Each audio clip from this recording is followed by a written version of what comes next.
Will you listen to him? Verse 3, Therefore, thou son of man, prepare thee baggage for removing, and move by day in their sight, and thou shalt move from thy place to another place in their sight. It may be they will consider, though they are a rebellious house. Then shalt thou bring forth thy baggage by day in their sight, as baggage for removing, and thou shalt go forth at evening in their sight, as they that go forth into captivity. Dig through the wall in their sight, and carry out through it. I want to tell you, this is a good one. Here's what he does. He goes into his house, and the houses then were right on the street, by the way. So he's to dig through the wall. And he's to pack his baggage as if he's going on a trip. And so he packs all of his baggage, and he digs through the wall, and he comes up out in the street. And you can imagine the effect that would have. Here comes a man through a wall and bringing his suitcase with him.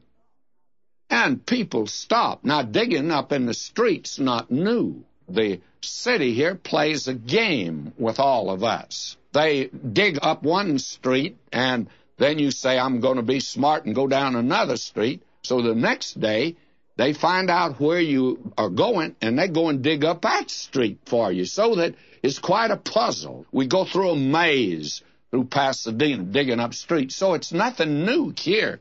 But I have a notion in that day, when this man Ezekiel comes up out there in the street with his suitcase, people are going to stop and ask a question. Where are you going? What's the big idea? Well, do you know what the message was? We find here, verse 8, In the morning came the word of the Lord unto me, saying, Son of man, hath not the house of Israel, the rebellious house, said unto thee, What doest thou? He says, Ezekiel, I want you to tell him what you were doing.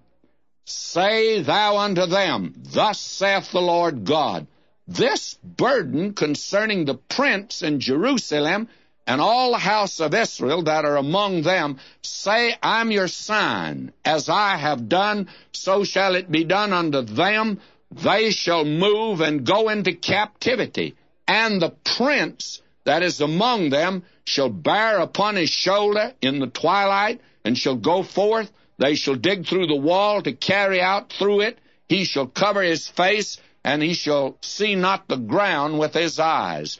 Now, Zedekiah was in Jerusalem on the throne, and the false prophets among the people here where Ezekiel, where they were saying, they said, now look here, Nebuchadnezzar's made 2 sieges of Jerusalem, and he's carried away captives. But he did not destroy the city, and he did not burn the temple, and he did not execute the king. Therefore, we're going to be going back before long. Don't worry. Now, Ezekiel says, I have news for you. What I've done is what's happening over yonder in Jerusalem. The king over there, the prince, that's Zedekiah, he thinks he's clever. He's going to slip out of the city during the siege. But he's not. And he's not going to see the ground. You know why he didn't see the ground? Go back and read the record. The history says that Nebuchadnezzar put out his eyes. This fella was deceptive. He was wicked. And actually, he had broken his treaty with Nebuchadnezzar. And Nebuchadnezzar, the pagan king, was more honorable than God's man on the throne over there. And that, my friend, hurts the church today, I think, as much as anything. A dishonest Christian, especially a layman that is active in the Lord's work, and then in the business world, he doesn't have too much of a reputation. Now, that was Zedekiah, and this was a hard message. This was a bitter pill for those captives to swallow when the false prophets had said it's so wonderful outside.